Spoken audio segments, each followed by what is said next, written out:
Assalamualaikum warahmatullahi wabarakatuh. Perkenalkan, nama saya Kartika Lolita dari jurusan Manajemen Pendidikan Islam kelas C UIN Maulana Malik Ibrahim Malang akan mempresentasikan tentang observasi yang saya lakukan di Min 13 Blitar terkait dalam rangka pemenuhan salah satu tugas mata kuliah magang 2. Sebelum menuju ke materi observasi, di sini terlebih dahulu saya akan menjelaskan secara singkat tentang metodologi penelitian yang saya gunakan. Yang pertama, di sini ada waktu dan tempat penelitian. Seperti setelah saya jelaskan di awal tadi, bahwa waktu dan tempat penelitian ini saya lakukan di Min 13 Blitar yang beralamatkan di Jalan Mastrip nomor 39 Kecamatan Blingi Kabupaten Blitar. Adapun lokasi spesifiknya adalah Min 13 Blitar. Dan waktunya di sini dilaksanakan pada 21 Oktober 2020 sampai dengan 21 November 2020. Adapun yang kedua adalah pendekatan dan jenis penelitian. Nah, pendekatan dan jenis penelitian yang digunakan ini adalah menggunakan pendekatan kualitatif. Adapun metode pengumpulan datanya, saya menggunakan 3 cara. Yang pertama ada wawancara, yang kedua ada kuesioner, dan yang ketiga saya melakukan observasi terhadap wilayah yang saya gunakan untuk penelitian. Hasil observasi yang pertama yaitu tentang budaya instansi pengelola pendidikan di Min 13 Blitar. Nah, sebelum ke hasil observasinya, di sini akan saya paparkan secara singkat tentang budaya instansi pengelola pendidikan. Budaya instansi pengelola pendidikan adalah himpunan norma-norma, nilai, dan keyakinan, ritual, upacara, dan sebagainya yang dilakukan di suatu wilayah secara turun-temurun. Adapun budaya instansi di Min Pendidikan Blitar ini memiliki budaya yang baik dan menjunjung tinggi nilai-nilai religius. Nah, hal ini dibuktikan dengan banyaknya staf, kepala sekolah, dan guru yang memiliki tatanan teratur dan efektif. Di sini langsung saja ke bukti-bukti fisik yang saya dapatkan. Yang pertama yang saya dapatkan itu ada struktur organisasi.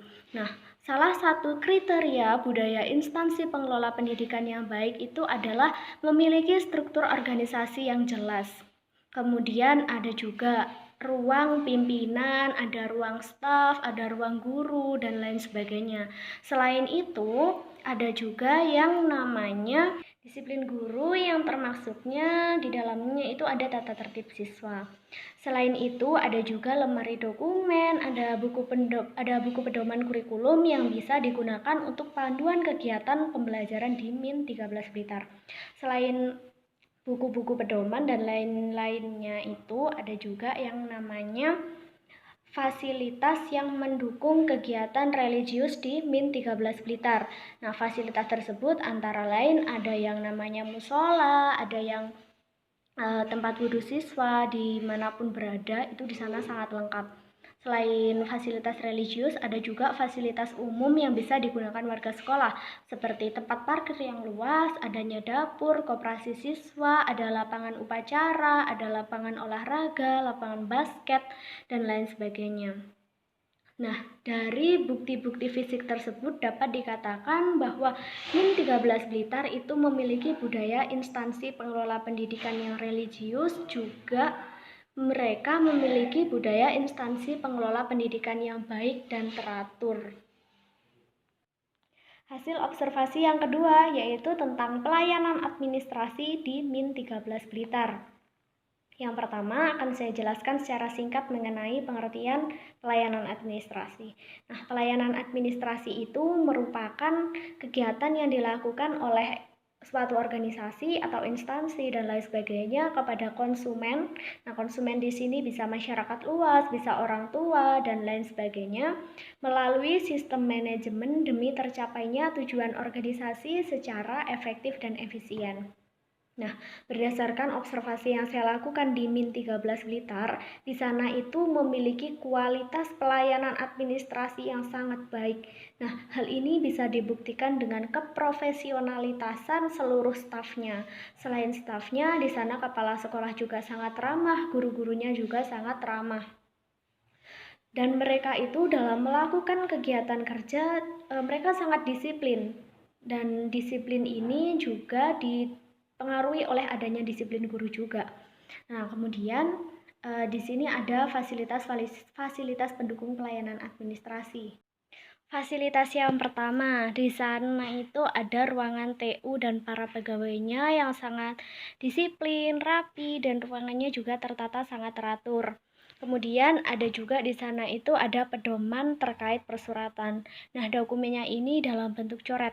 Tapi meskipun dalam bentuk coret, di sini dijamin bahwa persuratan itu tidak ada kekeliruan nomor-nomor. Selanjutnya ada juga kelengkapan administrasi seperti visi misi yang tertempel di tembok-tembok di Min 13 Blitar. Kemudian ada juga sarana prasarana yang terdapat di dalam TU. Nah, sarana prasarana ini mendukung kegiatan pelayanan administrasi di Min 13 Blitar. Adapun sarana prasarana ini adanya lemari, ada printer, ada komputer, dan lain sebagainya. Hasil observasi yang ketiga yaitu terkait manajemen instansi pengelola pendidikan di Min 13 Blitar. Nah, manajemen itu merupakan suatu usaha yang dilakukan 2 orang atau lebih untuk mencapai tujuan organisasi secara efektif dan efisien. Nah, manajemen pengelolaan pendidikan di Min 13 Blitar ini dapat saya katakan sangat efektif dan efisien karena mulai dari proses planning, organizing, directing, and the last is actuating or evaluating di sana itu sangat dilakukan dengan baik dan terstruktur. Hal ini dibuktikan dengan beberapa bukti fisiknya seperti adanya rencana anggaran. Rencana anggaran ini terdapat di dalam RKM atau rencana kegiatan madrasah. Kemudian ada juga program kerja selama 1 tahun yang ditempel di dalam ruangan kepala sekolah. Nah, ini ditempel di tembok.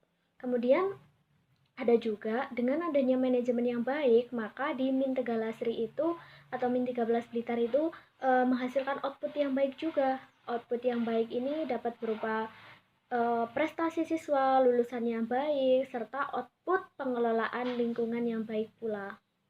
Selanjutnya yaitu hasil observasi yang keempat terkait kepemimpinan di lembaga instansi pengelola pendidikan.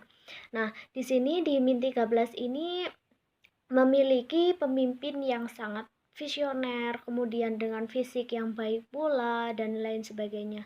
Nah, dengan adanya pemimpin yang baik ini, maka akan menghasilkan kinerja pegawai yang baik pula. Nah, di sini ada beberapa bukti fisik tentang kepemimpinan yang baik. Hal ini dibuktikan dengan adanya kompetensi yang harus dimiliki oleh kepala sekolah. Hal ini ditempel di dinding sebelah kanan meja kepala sekolah. Hal ini untuk mengingatkan bahwasannya kepala sekolah itu harus tetap senantiasa mengingat 8 kompetensi yang harus dimilikinya.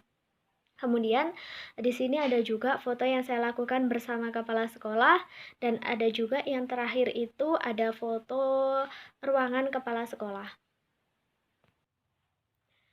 Hasil observasi yang kelima atau yang terakhir ini terkait dengan penataan ruang kerja dan hubungan kerja di instansi pengelola pendidikan Min 13 Blitar. Yang pertama akan saya jelaskan secara singkat mengenai penataan ruang kerja di sana. Nah, penataan ruang kerja di Min 13 itu sangat baik. Dan di sini itu menggunakan ruangan jenis tertutup, yaitu terpisahnya ruangan antara kepala sekolah dan staf-stafnya. Selain itu, ada juga namanya hubungan kerja. Nah, di sana itu terjalin hubungan kerja yang baik antara pimpinan dan bawahan. Hubungan kerja ini digambarkan melalui garis vertikal dan garis horizontal pada struktur organisasi. Nah, di sini di PPT saya menjelaskan beberapa fasilitas-fasilitas tentang yang menunjukkan tentang tata ruang kantor di Min 13 Blitar, seperti adanya hiasan dinding, ada dinding luar yang baik, ada ruang kerja yang teratur, adanya tempat sampah di ruangan kerja, ada P3K di ruangan kerja, ada dinding dengan pencahayaan dan warna cat yang cerah. Hal ini tentunya sangat mendukung proses kerja di Min 13 Blitar. Dari kelima materi observasi itu, saya dapat simpulkan bahwasanya Min 13 Blitar itu adalah instansi pengelola pendidikan yang sangat baik. Hal ini dapat dibuktikan dengan hampir seluruh instrumen yang saya berikan itu terisi dengan baik. Dan terisinya ini juga saya lakukan observasi ulang. Kemudian Ada satu hal yang menjadi perhatian, yaitu tidak terisinya atau tidak adanya di sana di Min 13 Blitar itu yang namanya KTU. Karena KTU atau kepala TU itu hanya ada di tingkat madrasah sanawiyah dan di atasnya. Sekian yang dapat saya sampaikan. Apabila ada kurang lebihnya, saya mohon maaf yang sebesar-besarnya. Wassalamualaikum warahmatullahi wabarakatuh.